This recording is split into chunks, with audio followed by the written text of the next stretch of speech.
Good morning. It's March 27th, and this is To My Liberal Friends. Donald Trump has always been known to be flamboyant, and sometimes his ego gets in front of his brain. But he is finally showing signs that he is completely losing control. Now, I suspect if you listen to him in recent weeks, you'll find he's actually spinning out of control. Now, I don't believe the charges being leveled at him in New York by a very political district attorney are legit, but his method of fighting is not legit either.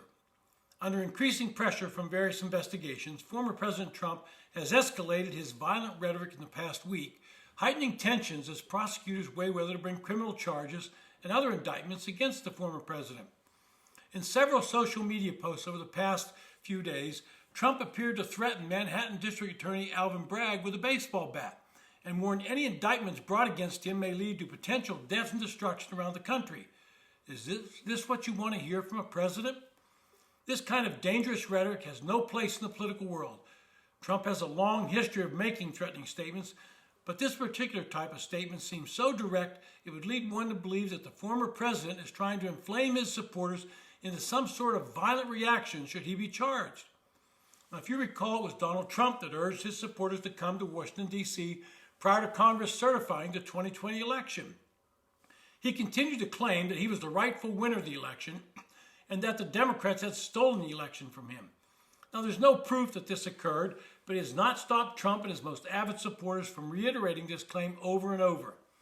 It was Donald Trump that made a speech on the Mall that fateful day, telling his supporters they need to take things into their own hands and stop the process of counting the votes being conducted in the Capitol. We all know the results of what happened when a group of some of his supporters broke into the Capitol and caused significant damage. As I've said, to be clear, I don't believe the charges being brought by District Attorney Bragg are valid. I believe they're completely partisan in their nature, and what the district attorneys attempted to do is bootstrap what is a misdemeanor into a felony charge. These are the same charges that the Justice Department and the Federal Election Commission opted not to pursue. Well, last Thursday, Trump turned to social media, as I said, and escalated his already heated attacks. In one case, he was sharing a pair of side-by-side photos, one of the prosecutor, the other with a former president holding a baseball bat. Now, I don't think anybody with a sane mind could conclude that this was a direct threat to use the baseball bat on the district attorney. This kind of behavior is unbecoming of any person, let alone a former president of the United States. And that's when he also followed up, as I've said, with a statement that warned any indictments brought against him may lead to potential death and destruction around the country. Now, I don't know how you can draw any other conclusion than I have that he's urging his supporters to riot in the streets. This man's ego is so fragile that he will do anything that he believes will help him regain the presidency. This is the problem with Donald Trump. He cannot control himself and has to lash out at anyone who dares to either challenge or cross him. We've seen this pattern of behavior throughout his career.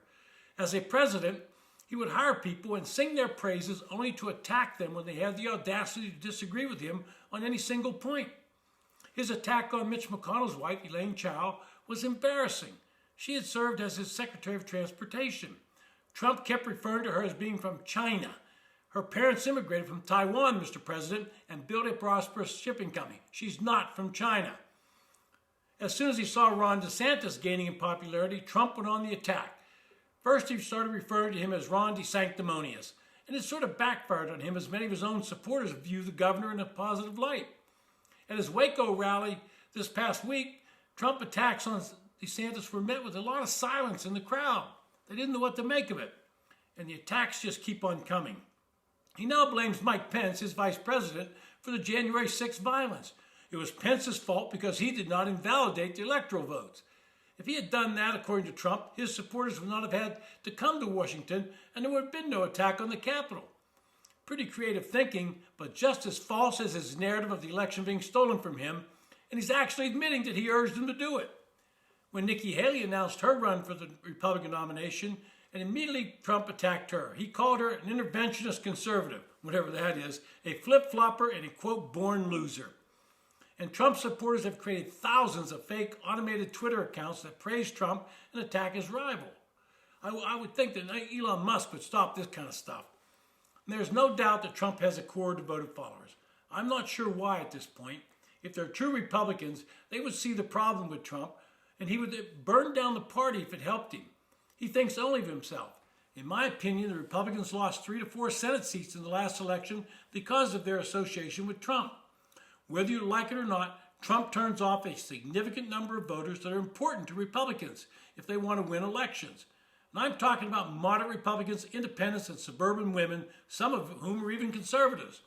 If Republicans are interested in winning in 2024, both in the presidential race and in the House and Senate, they need to jettison Trump and move on to a winning candidate. It's been To My Liberal Friends. Thanks for listening. Please hit the subscribe button and recommend it to your friends.